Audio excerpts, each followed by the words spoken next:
بسم اللہ الرحمن الرحیم۔ آج کل ہر کوئی سنگل روم کی خواہش کرتا ہے، چاہے سفر میں باہر کسی ہوٹل میں رکنے کی بات کی جائے یا پھر گھروں میں رات کو سونے کی بات کی جائے۔ ہر کوئی اس بات پر خوش ہوتا ہے کہ اس کا اپنا الگ سے ایک کمرہ ہو۔ رات اکیلے گزارنے اور اکیلے سفر کرنے کے بارے میں ہم آپ کو حضور اقدس صلی اللہ علیہ وسلم کے فرمان بتانے جا رہے ہیں۔ ہم آپ کو اکیلے رات بسر کرنے کے بارے میں بھی بتائیں گے۔ اللہ تعالیٰ نے قرآن مجید میں حضرت موسیٰ علیہ السلام، حضرت خضر علیہ السلام اور حضرت ذوالقرنین علیہ السلام کے سفروں کا ذکر فرمایا۔ یاد رہے کہ سفر کے دوران انسان کو جہاں بہت کچھ سیکھنے کا موقع ملتا ہے، وہیں پر اس کو مختلف اتار چڑھاؤ کا سامنا بھی کرنا پڑتا ہے۔ حدیث پاک سے یہ بات معلوم ہوتی ہے کہ انسان کو بلا ضرورت سفر سے گریز کرنا چاہیے۔ بخاری میں حضرت ابو ہریرہ رضی اللہ تعالی عنہ سے روایت ہے کہ نبی کریم صلی اللہ علیہ وسلم نے فرمایا، سفر عذاب کا ایک ٹکڑا ہے،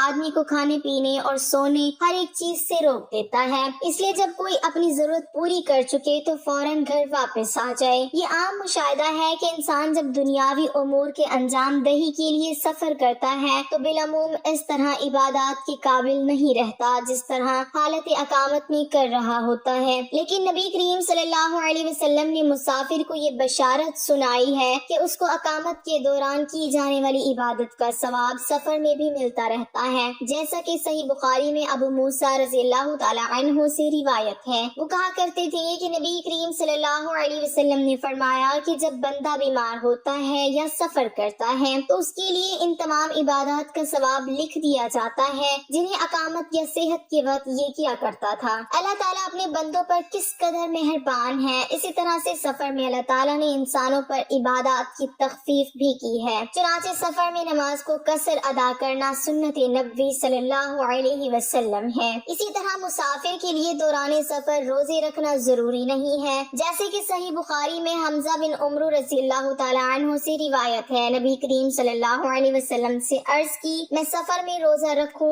وہ روزے بکثرت سے رکھا کرتے تھے۔ نبی کریم صلی اللہ علیہ وسلم نے فرمایا، اگر جی چاہے تو روزہ رکھ اور جی چاہے افطار کر۔ ناظرین، یہ تو تھی چند احکامات جو سفر کے بارے میں احادیث میں بیان ہوئے ہیں۔ آئیے اب آپ کو بتاتے ہیں اکیلے سفر کرنا کیسا ہے۔ عام مشاہدہ ہے کہ اکثر لوگ سفر پر اکیلے روانہ ہو جاتے ہیں۔ انسان کو زیادہ تر کوشش کرنی چاہیے کہ سفر میں اس کے ساتھ کوئی نہ کوئی ساتھی موجود ہو اور اس کو اکیلے سفر کرنے سے ممکن حد تک گریز کرنا چاہیے، کیونکہ اس بارے میں صحیح بخاری میں عبداللہ بن عمر سے روایت ہے کہ نبی کریم صلی اللہ علیہ وسلم نے فرمایا، جتنا میں جانتا ہوں اگر لوگوں کو بھی اکیلے سفر کی برائیوں کے متعلق اتنا علم ہو تو کوئی سوار رات میں اکیلا سفر نہ کرتا۔ ناظرین، اب خود ہی اندازہ لگا لیں کہ رات کا سفر کرنا کس حد تک خطرناک ہو سکتا ہے اور حضور اقدس صلی اللہ علیہ وسلم نے کن الفاظ میں انسان کو رات کے سفر سے متنبہ فرمایا ہے۔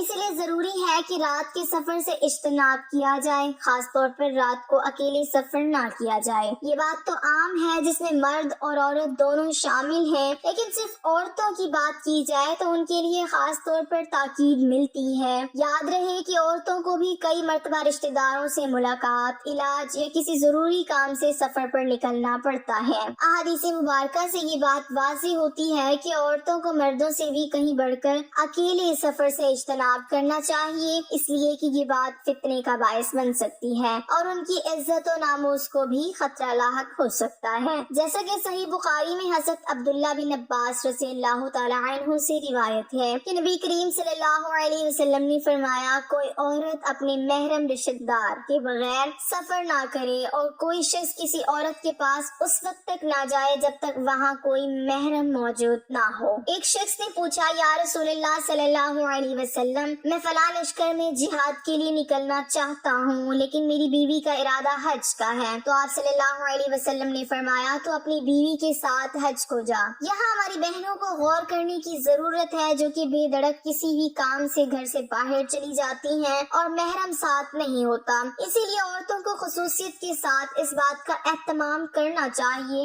رات کی بات تو بہت دور ہے، عورت کو دن میں بھی اکیلے سفر کرنے کی اجازت نہیں ہے۔ سفر کے حوالے سے چند مزید احکام پر بھی ہم بات کریں گے، لیکن اس سے پہلے آپ کو اکیلے رات بسر کرنے کے بارے میں بتاتے ہیں۔ اس حوالے سے عبداللہ بن عمر روایت کرتے ہیں کہ نبی اکرم صلی اللہ علیہ وسلم نے تنہا رہنے سے منع فرمایا، یعنی نہ تو آدمی رات تنہا بسر کرے اور نہ تنہا سفر کرے۔ علامہ البانی رحمۃ اللہ علیہ نے اس حدیث کو بخاری کی شرط پر صحیح کہا ہے۔ اس حدیث میں رات اکیلے گزارنے کا واضح ممانعت فرمائی گئی ہے، لیکن اس کے باوجود ہم میں سے اکثر لوگ خاص طور پر نوجوان اس بات پر اصرار کرتے ہیں کہ ان کا اپنا کمرہ ہو جہاں وہ اکیلے ہوں اور انہیں دن رات کی تنہائی میسر ہو۔ اہل علم نے رات اکیلے گزارنے کی ممانعت کی بہت سی حکمتیں بیان فرمائی ہیں، جن میں سے چند یہ ہیں: تنہا نہ رہا جائے تاکہ شیطانی وسوسے سے محفوظ رہا جا سکے، کیونکہ انسان زیادہ تر تنہائی میں شیطانی وسوسے میں مبتلا ہو جاتا ہے۔ اسی طرح یہ بھی خدشہ ہو سکتا ہے کہ کوئی شخص تنہائی میں وحشت محسوس نہ کرے۔ یہ بھی ایک حکمت ہے کہ تنہائی میں کسی دشمن، چور یا ناگہانی آفت سے محفوظ رہنا مشکل ہو سکتا ہے۔ تنہائی میں کسی بھی اچانک مصیبت، بیماری وغیرہ کی صورت میں کوئی نہ ہو تو پریشانی ہو سکتی ہے۔ یاد رہے کہ رسول اللہ صلی اللہ علیہ وسلم کی ہر نصیحت پر عمل کرنے میں خیر ہے، اسی لیے بغیر یہ سوچے کہ اس بات میں کیا حکمت ہو سکتی ہے، مسلمان کو حضور اقدس صلی اللہ علیہ وسلم کی نصیحت پر عمل کر لینا چاہیے، اسی میں اس کے لیے بہتری ہے۔ یاد رہے کہ انسان کو اللہ تعالیٰ نے ضعیف اور کمزور پیدا فرمایا ہے۔ رات کا وقت ہو اور اس پر کوئی بھی قسم کی پریشانی آ جائے اور مدد کرنے والا کوئی نہ ہو تو خود ہی سوچ لے کہ اس انسان کی حالت کیا ہوگی۔ پچھلی رات ایک جگہ پر اکٹھے بسر کیا جائے، اسی میں خیر اور بہتری ہے۔ ویسے تو مقولہ مشہور نہیں ہے کہ ایک اور ایک دو نہیں بلکہ 11 ہوتے ہیں۔ جب انسان کا کوئی ساتھی ہوتا ہے تو انسان کے لیے ایک سہارا ہوتا ہے، اسی لیے چاہے سفر کریں یا گھر میں رات بسر کرنے لگیں تو کوشش کریں کہ اکیلے نہ رہیں بلکہ کسی کو اپنا ساتھی ضرور رکھیں۔ تو ناظرین، یہ ہیں تعلیمات ہمارے پیارے نبی حضرت محمد صلی اللہ علیہ وسلم کی سفر کے بارے میں اور رات اکیلے بسر کرنے کے حوالے سے۔ ہمیں چاہیے کہ ان تعلیمات پر عمل پیرا ہوتے ہوئے اکیلے سفر سے اجتناب کریں اور رات اکیلے گزارنے سے بھی اللہ تعالیٰ سے دعا رہے۔ اللہ تعالیٰ سے دعا ہے کہ اللہ ہمیں سفر اور حضرت محمد صلی اللہ علیہ وسلم کی سیرت و تعلیمات کو مد نظر رکھنے کی توفیق عطا فرمائے، اور اللہ سے یہ بھی دعا ہے کہ اللہ ہمیں دین کی سمجھ نصیب فرمائے اور اس کے مطابق زندگی بسر کرنے کی توفیق عطا فرمائے۔ آمین۔